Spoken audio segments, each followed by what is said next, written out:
Hey y'all, welcome to the Team LoCoFit Roundtable, hosted by me, Laurin Conlon, owner of Team LoCoFit. Each week, I am joined by one of our coaches to dive headfirst into the nutrition, training, mindset, and coaching strategies we use with our clients. If you loved the show, please subscribe, leave us a review, tell a friend, you know the drill. And for more information about coaching, the programs we offer, and additional content, visit teamlocofit.com. All right, and we are back. I'm with Rye, our training director, and today we're going to talk about carb cycling. And I feel like there's a lot of misconceptions about this simply because there's not one definition that everybody kind of reverts to with carb cycling. And in reality, carb cycling is simply not eating the same amount of calories, particularly carbs, on a daily basis. However, I typically don't call a refeed a carb cycle. I just always call it like, hey, you're having a refeed day, or you're having 2 refeed days, instead of just considering that a carb cycle. But technically, that is a carb cycle, having refeeds and not having just the same calories every day. But I think when a lot of people hear the word carb cycle, they think of a bicycle. Yes, they think of bicycles. Where are they going to get on this carb cycle, and where does it take them? The wheels are like pizzas. That would be carbs and fat cycle. That would be a carb and that'd be like calorie cycle. Calorie cycle. Okay, it's apples for the wheels. How about that? Yeah. No. Too healthy. So if you're going to get on this carb cycle, where are you going to go? What are you going to do? Typically, most people will think of a low, medium, and high day. And again, there's no like one agreed upon definition, but I think when a lot of people hear that, that's what they think of, right? Like, so any fluctuation in carbohydrates. Yes, it's going to be any fluctuation in carbs. It could be 1 day, it could be 2 days, and it could be multiple types of days.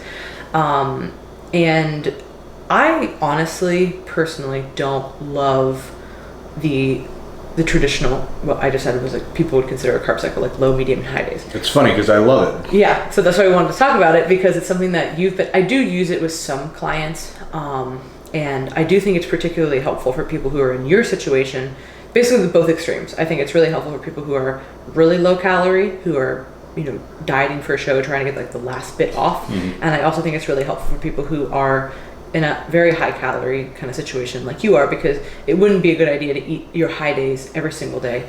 Nor would it really be like optimal, yeah. Right? So when you're on either end of the extreme, I think it can be helpful. It's not a magic bullet. Like a lot of people, you hear like, oh, I just started cycling carbs and I just dropped a bunch of fat. You're like, no, it's definitely higher up the pyramid of... Yeah. This is a very, very nuanced part of nutrition. It's not necessary for like fat loss at all. If you're just trying to get your diet under control, don't even worry about this type of stuff. You know what I mean? Like you just need to worry about being consistent in general. But for those 2 examples that we talked about, very low end of a low calorie diet, i.e. a contest prep for a physique competitor, or the high end for somebody who's looking to gain weight, we want to talk about those. So let's talk about your part first, because it's way more fun talking about high calories instead of low calories. So what have you been doing recently with this? Eating a lot. Yeah, Ryan is riding the carb cycle for sure. So hasn't gotten off. I used to always eat a lot to begin with, but the past couple months, I mean, how long have I been lifting weights, trying to get bigger? Since like high school. Forever. Yeah, so I don't know, I was... Terrible question. Yeah, 15, 16 years old, whatever. I've always had to eat a lot to gain size. So I started at 160 pounds when I started like actually lifting weights. So now 100 pounds later and a lot of years later, I've put down a lot of calories to get here. What I would say within the past couple years is I would go through phases of cuts, air quotes. Heavy on the air quotations, guys. So okay? I would do some cuts. This motherfucker, I just have to say this. I literally come downstairs. He's like, oh, I feel so flat this morning. I'm like, you don't even know how to spell flat in comparison to like a real diet. I just had to fill out, how do you like 200 carbs for breakfast. I feel a lot more filled out. Oh, okay, yeah, casual, same. That's what I was doing too when I felt flat. But anyways. Let it all out. It's a running joke. So I would do normal deficits for, I don't know, a month to 2 months, maybe 3 months. Probably not that Again. So Air let's be quotes honest. to eye rolls. So, Okay. yeah, but anyways, whether it was a deficit or whether it was a surplus, I would always have the same caloric intake, give or take, on every day. It didn't matter. Like if I was in a cut, I would be eating about the same amount of food every single day, and if I was gaining weight, I was usually eating about the same food every day. So the past couple months, I've been working with Justin Harris of Tripona Nutrition. He's an IFBB pro. He's been in the game for quite a while. He had me start doing carb cycling, which I had only known of it from being around you and hearing you talk about it. So this was my first experience with it, and I did the typical, what you spoke of, the high, medium, low days. So on my squat and deadlift days, which are a lot of work for me, those were my high days. And then my upper body days were medium days, and then any day that I wasn't lifting weights was a low day. And that fits my schedule really well because when I go to work, I'm not lifting weights, so I just have a low day. I don't have to worry about getting a shit ton of carbs in. It's actually a higher protein day for me, so I can... And some more fats. And some fats, yeah. So like it works very well for my structure, my schedule. And then when I'm home, and I'm home for the entire day, my off days is when I train and lift weights, I can pick out and eat specific foods that are very high carb and lower fat. So it's been working really well, and do you want to share any of your numbers so people can have a reference? Yeah. So get ready, girls. Just hold on to whatever you're.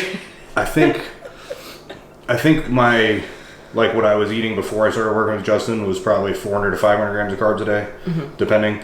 And that was me maintaining surplus-ish type. That was around like a high maintenance, I would say. And then when we started working together, we changed to the low, medium, high split. The high days were 1,000 grams of carbs, 240 protein, and basically trace amounts of fat. So it's like opposite keto day. And then medium day was 550, maybe 600 grams of carbs, and another 250-ish protein, and 30 or 40 grams of added fat. He does fats a little bit differently. So when I'm saying added fats, it's usually oil, butter, avocado, red meat, whatever.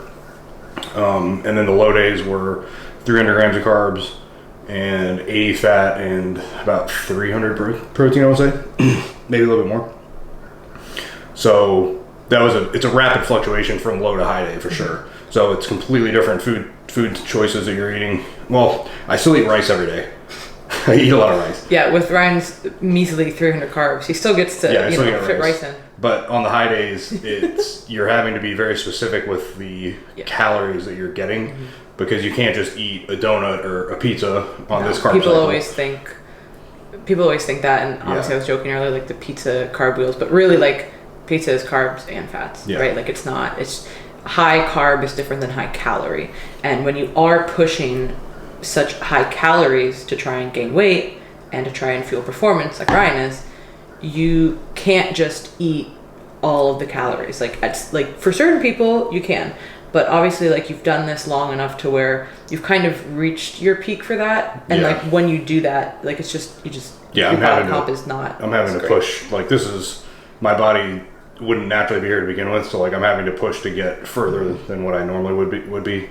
So I have to do something a little more specific. Extreme. Yeah, but also just in general, when you do high carbs and high fats for anybody, it's really easy just to gain adipose tissue. Yeah, for sure. It's not as ideal. So when you are in a super extreme, usually when people are kind of at a moderate calorie level, as long as your protein's in check, you can pretty much balance your carbs and your fats.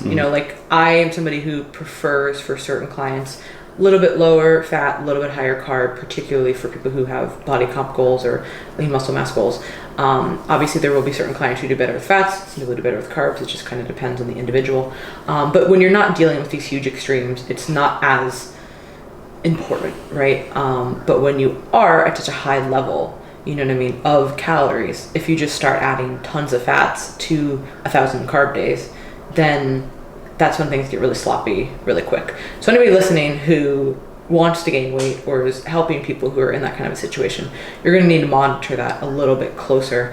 Unless you're just trying to put on weight for weight, like you're an offensive lineman or a sumo wrestler or something very niche. Or you're really, maybe somebody listening who's really, like you could have done this when you were 16, you know what I mean, to gain weight, because that's a totally different and that's what I did. Body and metabolism than now. So it just kind of depends on where somebody's at in their journey. You always hear about, boys in high school can literally eat whatever they want. And like Paul will tell me these stories of like what he eats, and it's just like horrifying, you know what I mean? And like, but it's, you can do that when, not only are you active, but your metabolism's different and your body's still growing. And you still have hormones you're still, endocrine system. Puberty. There's going on. So many things happening. But if you're trying to intelligently add weight, of course, this is still extreme. And there is going to be some kind of, body fat gain, likely, if you are in a surplus. But the goal is obviously to not just be a mess. With all that. Even with the high, low, medium days for me, I mean, the low days are actually a deficit for me. So we talked about the carb numbers, which seem astronomical, but really my highest day is 5,000 calories. And for somebody who's 250, 260, that's a surplus, but it's not like I'm blowing it out of the water. Like it seems like it'd be a crazy amount of calories. It's 1,000 grams of carbs, but again, like I have almost no fats on those days, so it's still just 5,000 calories. Yeah, just casual 5,000. And then sometimes we'll go out to eat, and that of course will have fat and stuff too. But again, it's all about just kind of pushing the calories on those days, and I even do that too, kind of as like an auto-regulatory thing. Like I know when I actually like doing it the day before I train, and like a preload. Yeah, whether that's right or wrong, just seems to work a little bit better for me. So for example, usually like I would rather eat a higher calorie meal Friday night, because Saturday I lift and then I go to jiu-jitsu. Yeah, those are all earlier in the day too. Yeah, so because they're earlier in the day. So obviously if I was training at night on Saturday, that would be different. But because I wake up, I train, have a small break, and then go to class, it works out really well for me to kind of wake up and be surplus. Fuller from the night before. So it's going to be different for everybody, but and figuring out kind of what days to have certain calories. And I mean, pretty much every client will be like, hey, like the night of my untracked meal, or like, oh, hey, I had this. And then like the next day was awesome in the gym. It's like, yeah, of course. Yeah. But you just have to plan it properly. And sometimes I think that helps with digestion too, like especially people who can't push calories as well. But like absolutely. Like if they feel, some people can't eat as much before they train, right? Like I'm not one of those people. I could eat a gallon of ice cream and go work out. But for people who can't do that, potentially having a bigger meal the night before, and then say it is like a Friday, Saturday situation, having a big Friday meal and then Saturday morning going to train, that might be actually the most ideal for that person, because they have all that energy on reserve, but they're not really worrying about the digestion kind of aspect. So you want to talk about the other aspect of this? The low side of everything. I'm very familiar with. The more sad side of this. The flat side of things. We're not going to be talking about 1,000 gram carb days. We're going to be talking about really low calorie. Oh my god, that was still the funniest thing ever. So if anybody's seen, I'm sure everybody's seen.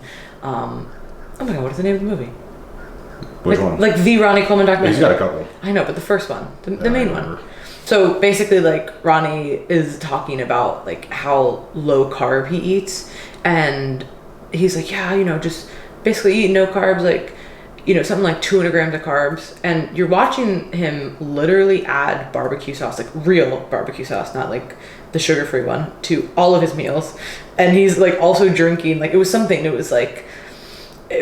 of like juice, and like you're like, these are all your carbs, but you're also watching him eat real carbs. So I was like, Ronnie, no, you're eating so many carbs. It didn't matter because it's Ronnie Coleman. He's like 300 pounds. So like that is still like a crazy deficit to him, but yeah, we're talking about actual low calories. And this is generally only, appropriate for a physique competitor who's trying to get very, very lean. And then there are certain clients that have to take, lower calorie just depending on either their body size, their metabolism, their dieting history. There's a few factors that are going to play into this.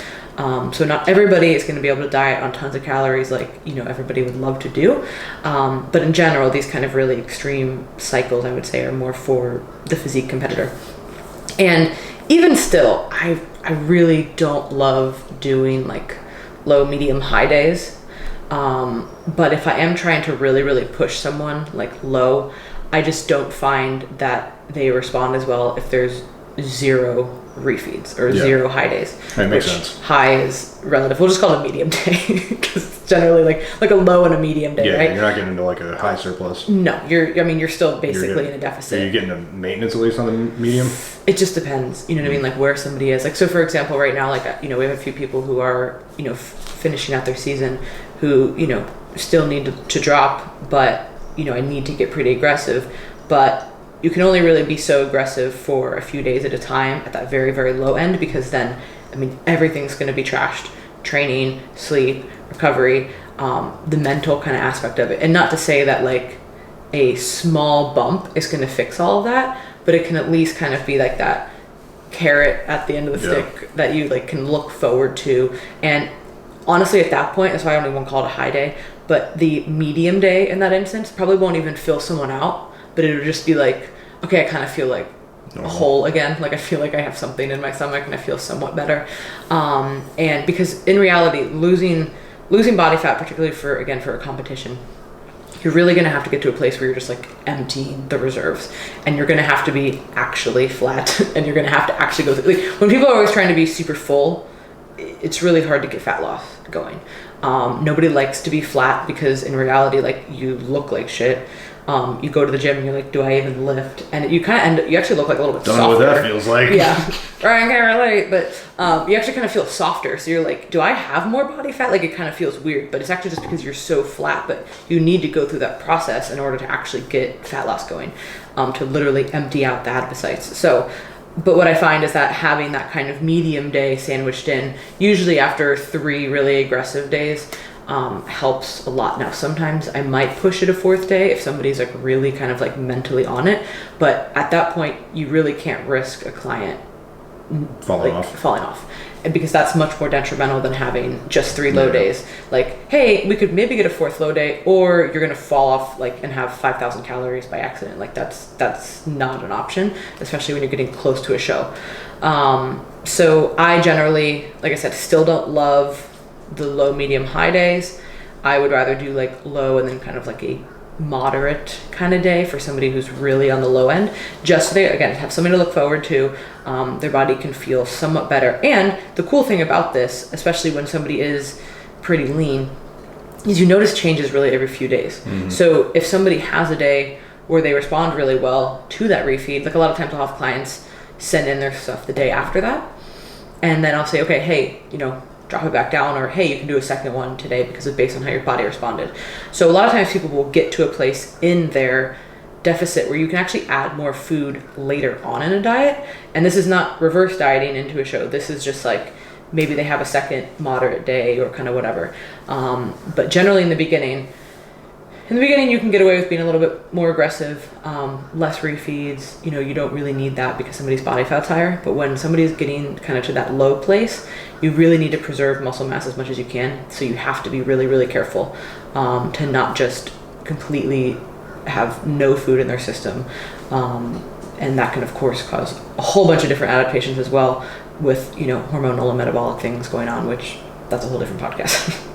But, and then in that instance too, again, if somebody's just pretty low calorie, unless I have a client who's on keto, I'm gonna have a client who's, pretty tight on the fats, and we're gonna try and be as high as we can with the carbs, but they're still just gonna be low. You know what I mean? Like when you're just low calorie, like you're just low calorie. We need a certain amount of fat to preserve hormonal function, particularly in women. You hear these horror stories of chicks on like 10 grams of fat for like 6 months. They have like, all their hair's gone, and like they just have no hormones anymore. So not trying to do that. Now, there are certain clients who do better with lower fats, but typically, even when I say lower fats, it's like 25, and that's for like a short amount of time. I don't love going below that really, unless it's like a peak week for somebody, and that's because their carbs are adjusted differently. But really, for the most of the diet, I'm not trying to go below like 40 or 35 even for chicks. Again, just because it's just different. And now if somebody is on keto, I have done this where I was prepping a client on keto because she responded really great to it.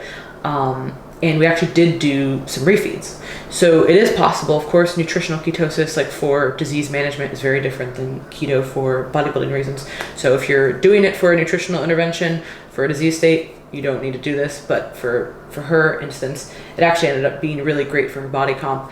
And she was somebody who handled the carbs pretty well. We use GDAs, we use specific carb sources. So it is possible to do a carb cycle even if you're on keto, but that's only when someone's very adapted and they can come in and out of it pretty quickly. Again, that's not for a disease state, that's for physique goals. So there's different ways to carb cycle. There's really no right or wrong approach. I think it's important, of course, as the coach and athlete to discuss these things. And if you are somebody who's on that lower end, you really need to figure out, okay, what is going to be the best case scenario for this client to get the maximum amount of results, but also, of course, to stay on track, and mentally and physically get the best result possible. And then likewise, kind of on your end of the spectrum, when you're trying to manage, gaining weight, but also just not adding like only body fat, you have to be a little bit more specific with your food choices. And I really think that for that situation, like the low, medium, high days are just like perfect for somebody who's trying to gain weight, and it's perfect for your schedule too. And it's hard for it would be very, very taxing on the body and your head to have to eat high days every single day. You would just blow up. Yeah. And you wouldn't want to do it. You wouldn't want so much. Yeah, you wouldn't want to do that. And by the time the high day comes back around, I'm like, okay, I'm ready for this now. Yeah, because it's not again, it's not high calories, it's high carb. So you can't be like, yeah, ice cream with every meal. No, it's cereal or sorbet, right? Which is still so good, legit, but it's just totally different. Mm-hmm. So it does require planning. Once you kind of figure out those food sources, it's generally pretty straightforward. If you guys have any other questions, please let us know. That's our take on carb cycling. We're fans, particularly on the extremes. And yeah. Did the carb cycle just pull into the station? Yes. Wow. The carb cycle that was arrived. A full circle. Full circle. The carb cycle came full circle today. The puns are great. So many puns. So if you guys want to check out any other articles that we have on our site, any of the podcast programs, apply for coaching, etc., all of that is on teamlocofit.com. If you're not already subscribed, please do so. We release new episodes every Monday and Wednesday.